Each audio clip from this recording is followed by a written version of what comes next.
प्यारे बच्चों, कक्षा 9 और 10 में पढ़ने वाले बच्चों का मैं सदस्य आपका स्वागत करता हूं।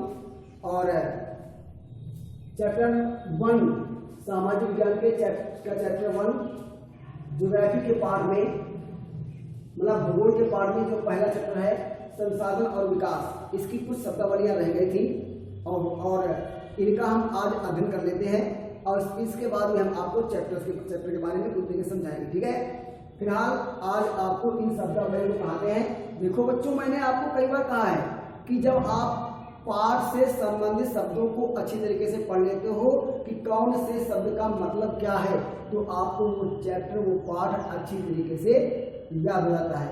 एक रिक्वेस्ट हमारी पहले है, पढ़ाने से पहले कृपया वीडियो को अंत तक जरूर देखिए। ठीक है, वीडियो को लास्ट तक जरूर देखिए, तभी आपको चैप्टर सही तरीके से समझ में आएगा, है ना।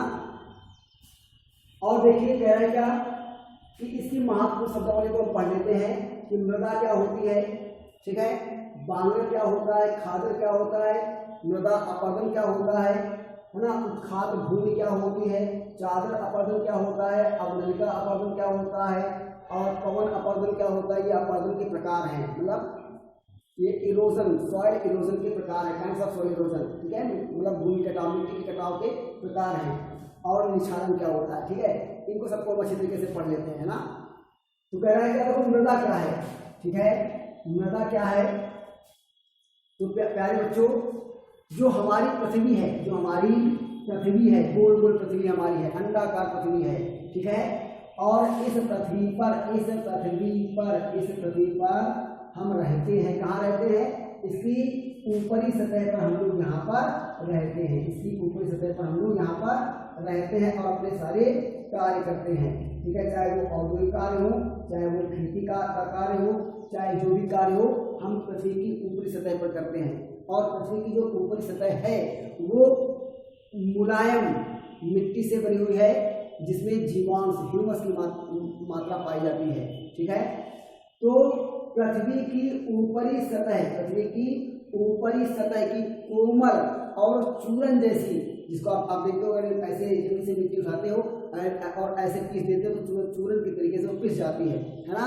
तो पृथ्वी की ऊपरी सतह की चूरन जैसी मुलायम कोमल मिट्टी को हम मृदा कहते हैं। तो प्यारे बच्चों, जान गए, पृथ्वी की ऊपरी सतह की जो कोमल, मुलायम और चूरन जैसी मिट्टी होती है, भुरभुरी मिट्टी होती है, उसे हम मृदा कहते हैं।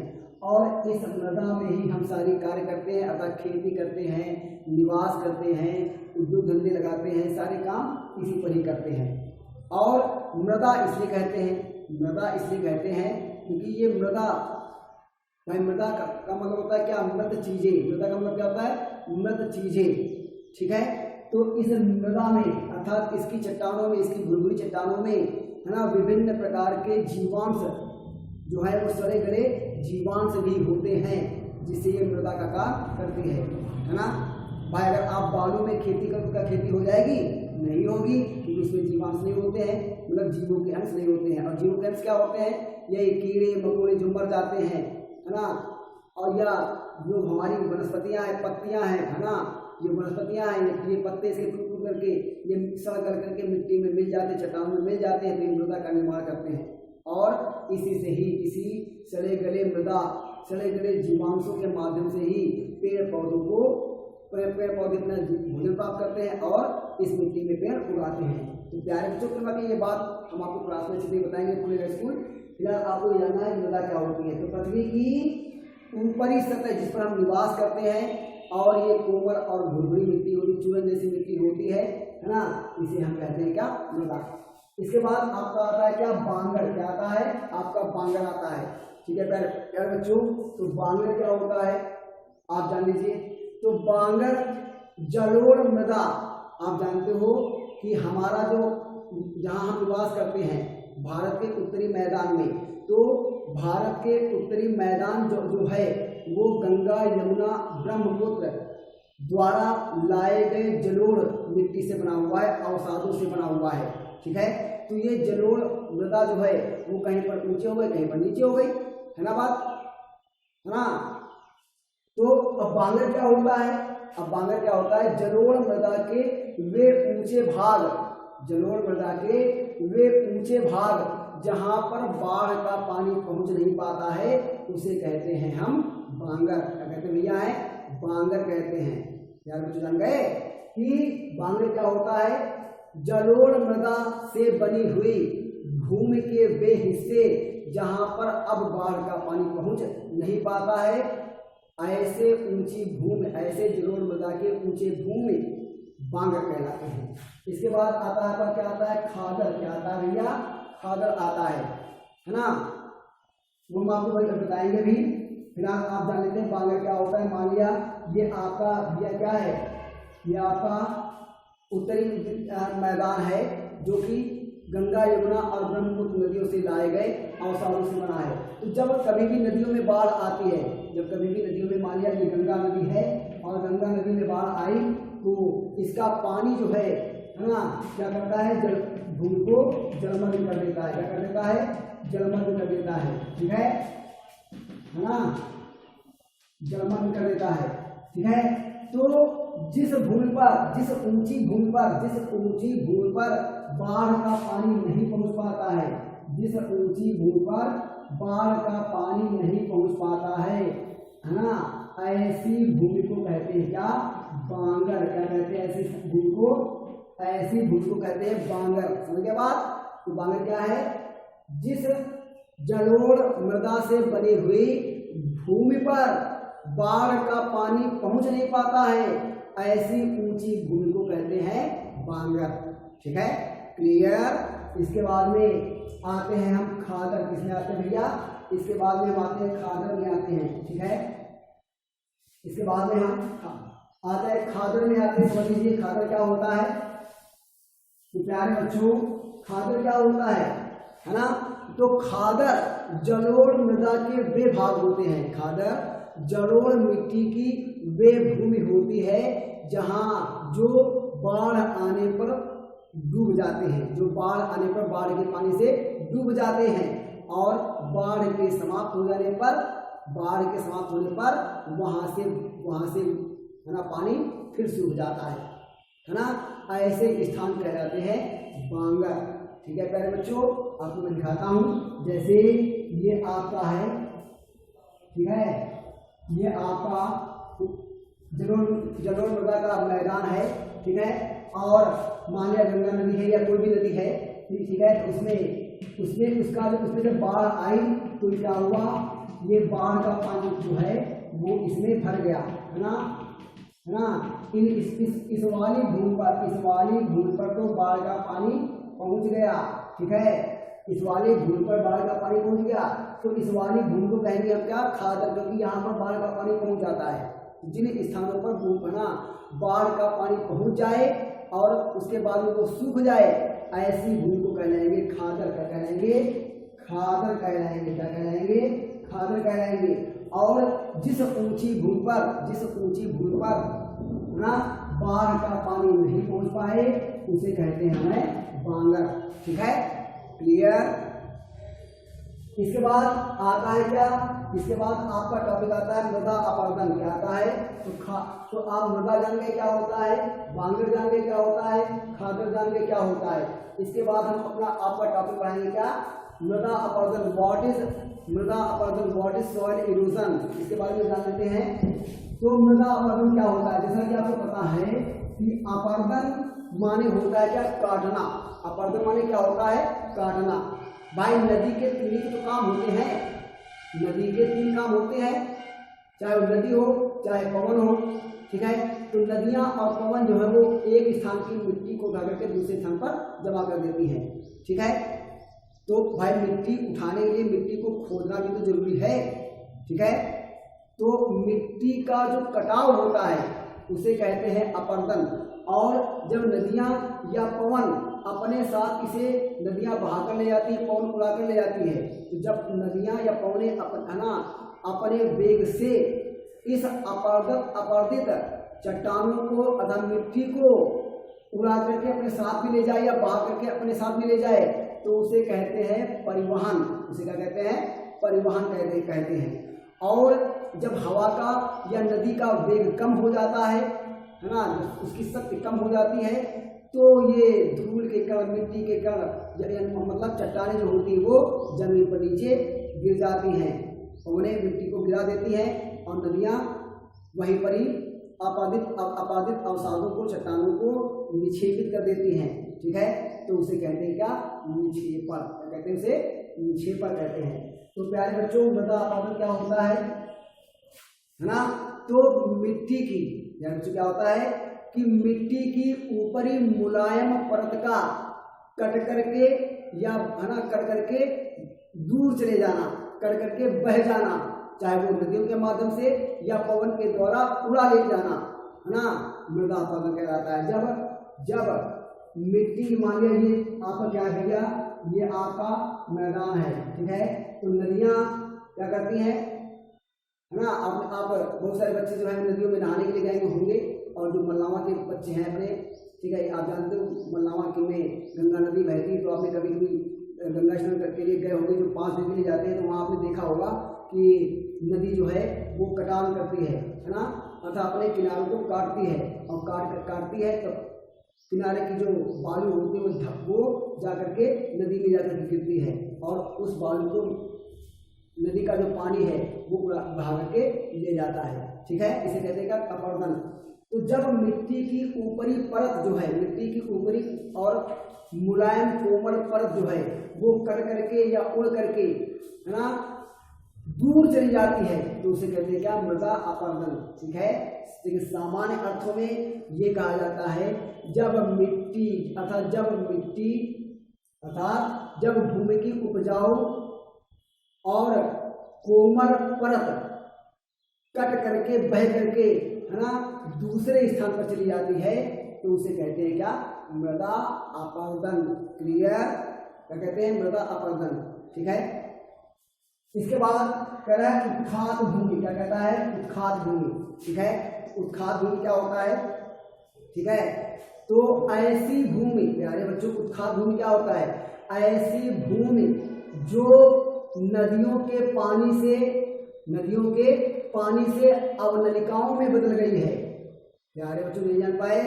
ऐसी भूमि जो नदी के पानी के बहाव से, है ना, अवनलिकाओं में परिवर्तित हो गई है, अर्थात बहुत गहरी गहरी नालियां टाइप की बन गई हैं और जो कृषि के योग्य नहीं बची है, ऐसी भूमि को हम कहते हैं क्या? उत्खात भूमि। क्या कहते हैं?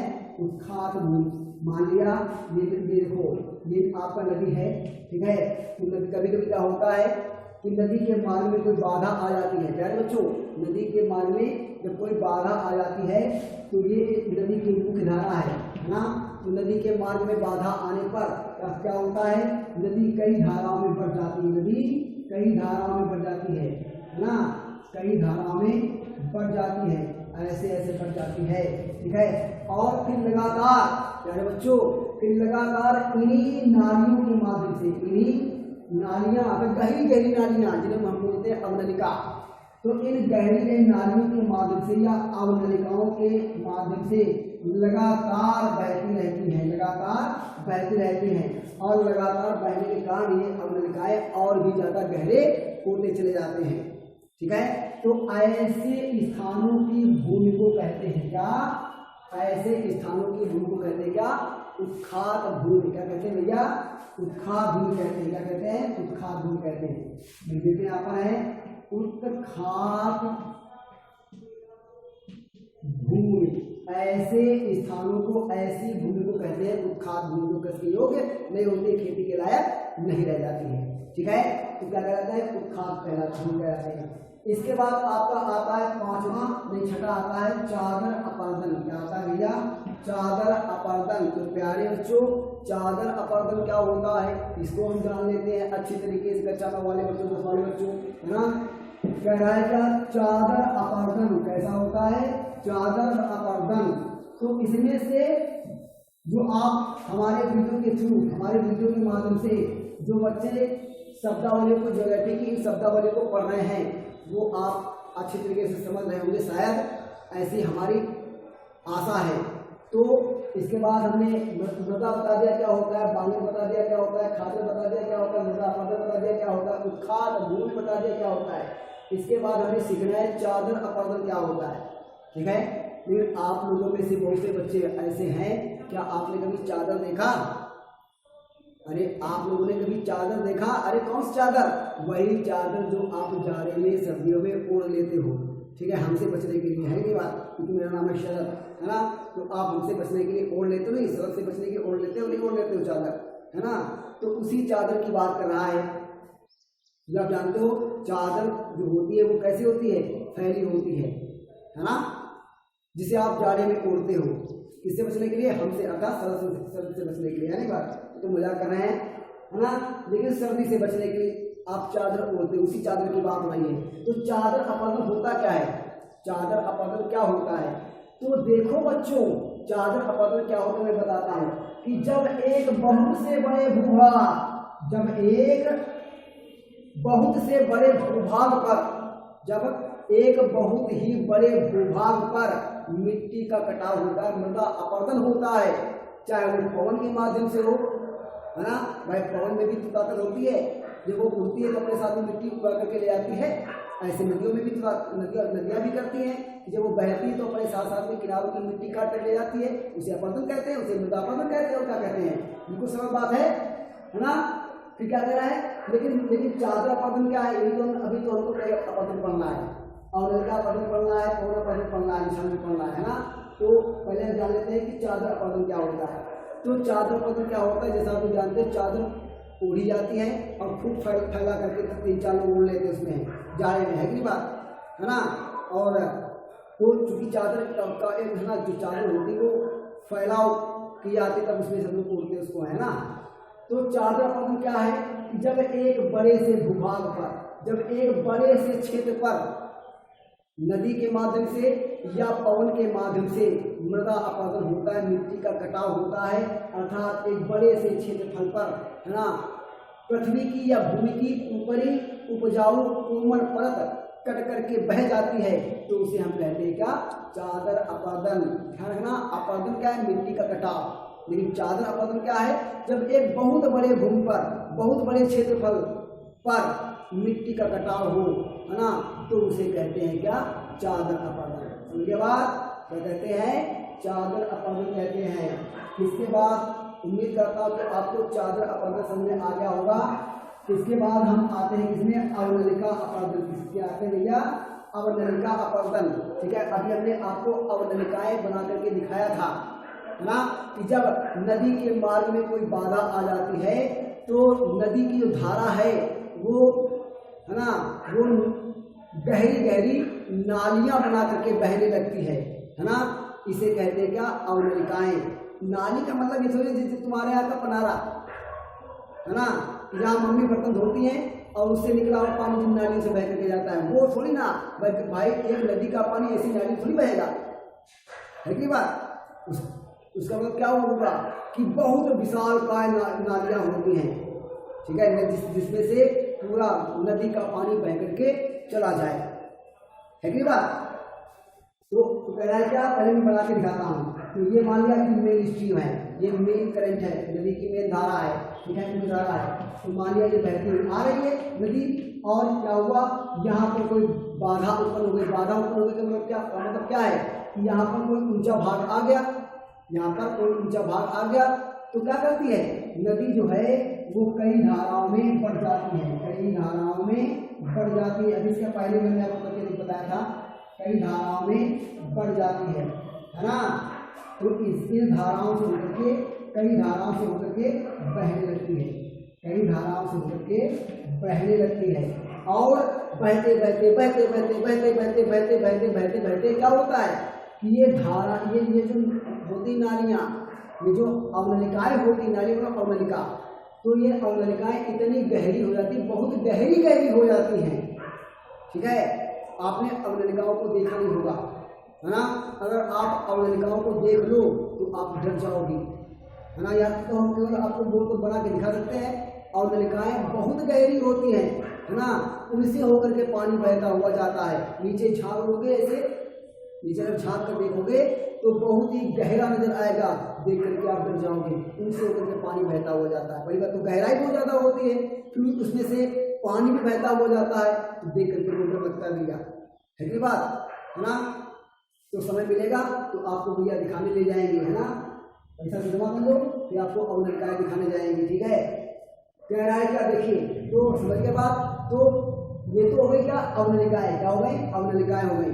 तो इन अवनलिकाओं से बहता हुआ जो पानी है, इन अवनलिकाओं की मिट्टी को ही पूरा है ना काट कर बहाकर ले जाता है। इन्हीं अवनलिकाओं के से, इन्हीं अवनलिकाओं से ही बहता हुआ पानी इन्हीं अवनलिकाओं, इन्हीं नालियों की मिट्टी को काट करके और गहरा करता रहता है, जिसे कहते हैं क्या, अवनलिका अपर्दन। क्या कहते हैं, अवनलिका अपर्दन। और यहाँ की मिट्टी को, यहाँ की मिट्टी को, इसके जो बीच की छिप की मिट्टी होती है, इसे कहते हैं क्या, उत्खात भूमि, जो हम पहले पढ़ चुके हैं, ठीक है। तो समझ गए। अवनलिका अपर्दन क्या होता है कि नदी के मार्ग में जब कोई बाधा आ जाती है तो नदी का जो जल है वो गहरी गहरी नालियां बनाते हुए कई धाराओं में बहने लगता है ना। और इन गहरी गहरी नालियों, गहरी गहरी जो नालियां बनाता है, नदी बना देती है, उन्हें कहते हैं अवनलिकाएं। और इन अवनलिकाओं में नदियां जो अपर्दन करती हैं उसे कहती है, उसे कहलाती है क्या, मिट्टी का जो कटाव करती है उसे कहते हैं क्या, अवनलिका अपर्दन। इज दैट क्लियर, समझ आ गया, नहीं आया, ध्यान से पढ़ोगे तो समझ आएगा, ध्यान से नहीं पढ़ोगे तो कहाँ समझ आएगा, है ना। सही तरीके से समझने के लिए ध्यान देना चाहिए क्या, कि सही तरीके से पढ़ें। और एक प्रार्थना अच्छी तरीके से हमारी आपसे है कि आप वीडियो को अंत तक जो देखिए, चाहे इतना लंबा हो जाए कोई बात नहीं, है कि बात, ठीक। चादर अपर्दन हो गया, ये आपका हो गया क्या हो गया, अवनलिका अपर्दन हो गया। अब आपका आता है पवन अपर्दन। क्या आता है, पवन अपर्दन। तो बिल्कुल सरल है भाई। पवन माने क्या होता है, हवा। पवन माने क्या होता है, हवा। पवन पुत्र की बात नहीं हो रही है ना। पवन मतलब हवा की बात हो रही है, ठीक है। तो यहाँ पे क्या कह रहा है, पवन मतलब हवा, और अपर्दन मतलब क्या, मिट्टी का कटाव। पवन कोई आदमी थोड़ा है कि लेके फावड़ा मिट्टी को खोद डाला अपर्दन कर दिया, नहीं, पवन कोई आदमी नहीं है। पवन का मतलब यहाँ पर हवा। और आप जानते हो हवा जो चलती है तो उसमें पावर होती है, इसमें ऊर्जा होती है, इसमें क्या होती है, इसमें शक्ति होती है ना। कभी कभी आपने देखा होगा कि हवा चलती है, हवा के साथ में बहुत धूल, ढेर सारी मिट्टी भी उड़ती चली जाती है, देखा नहीं देखा है ना। तो कह रहा है क्या, पवन अपर्दन। तो जब पवन के माध्यम से, अर्थात जब हवा के माध्यम से तेज चलती हुई पवन, तेज चलती हुई हवा के माध्यम से जब भूमि की उपजाऊ और कोमल परत उड़ करके दूर उड़ जाए, दूर चली जाए, अर्थात जब पवन पृथ्वी की ऊपरी कोमल और उपजाऊ मृदा को काट देता है और काट करके अपने साथ चुरा ले जाता है, तो उसे कहते हैं क्या, पवन अपर्दन। समझ गए बात, क्लियर, समझ गए बात। तो पवनों के माध्यम से किया जाने वाला अपर्दन कार्य पवन अपर्दन कहलाता है, समझ गए। इसके बाद क्या है, निछालन। प्यारे बच्चों इसको सुनने ध्यान से। इसके बाद क्या आता है, निछालन आता है, ठीक है। तो निछालन क्या है, ये आपको आपने शायद साइंस में भी पढ़ा होगा, निछालन क्या होता है, ठीक है। तो निछालन क्या होता है कि जब वर्षा का जल, भैया जब वर्षा का जल, मान लिया देखो ये हमारा है बादल, क्या है भैया, ये हमारा है, ऐसा नहीं होता बादल, सही बना दे। कह रहा है क्या, देखो ये हमारा है बादल है, क्या है, ये हमारे बादल है, ठीक है। ये हमारे बादल है, उड़ते हुए जाते हैं, पानी में जाते हैं, है ना। और इनसे जब बारिश होती है, इनसे जब बारिश होती है, इनसे बारिश होती है, इनसे बारिश होती है, तो क्या होता है, ये तुम्हारी है क्या भैया, ये तुम्हारी ये सतह है ना, जहाँ पर हम लोग रहते हैं। तो जब बारिश होती है तो बारिश होने पर ये वर्षा का जो जल होता है वो कोमल मिट्टी को तो, है ना, कोमल मिट्टी को तो अपने साथ में बहा ले जाता है। कोमल मिट्टी को तो, कोमल और भुरभुरी उपजाऊ मिट्टी को तो अपने साथ में बहा करके लेकर के चला जाता है। लेकिन जो मिट्टी के मोटे मोटे कण होते हैं वो वहीं पर रह जाते हैं। मिट्टी को के जो मोटे मोटे कण होते हैं वो वहीं पर रह जाते हैं। जैसे कि आपका करिए थोड़ी एक मुट्ठी भर आप मिट्टी लीजिए खूब मुलायम वाली, और थोड़े से आप क्या कर रही है, थोड़े से आप कंकड़ पत्थर ले लीजिए, है ना, थोड़े से कंकड़ पत्थर ले लीजिए और उनको आपस में मिला लीजिए और उन पर पानी डालिए, तो मिट्टी जो होगी वो तो बह जाएगी, कंकड़ पत्थर वही रह जाएंगे। इसे ही कहते हैं निछालन, है कि नहीं बात। तो वही कह रहा है क्या कि जब वर्षा बरसती है, मतलब जो वर्षा का जो जल होता है जब सतह पर गिरता है तो कोमल और मुलायम मिट्टी के जो कण होते हैं, है ना, मिट्टी के जो कोमल उपजाऊ मुलायम कण होते हैं वो तो वर्षा के जल के साथ में बह करके चले जाते हैं, लेकिन मोटे मोटे कण जो हैं जिसे वर्षा का जल बहा नहीं पाता है वो वहीं पर रह जाते हैं। तो ऐसी प्रक्रिया को कहते हैं निछालन। ठीक है, तो उम्मीद करता हूँ कि आपको ये सारे के सारे जो शब्दावलियां हैं समझ में आ गई होगी। इसके बाद में हम आपको चैप्टर जो है वो अपने अगले वाले वीडियो में बताएंगे, और पढ़ते रहिए वीडियो को अंत तक देखते रहिए।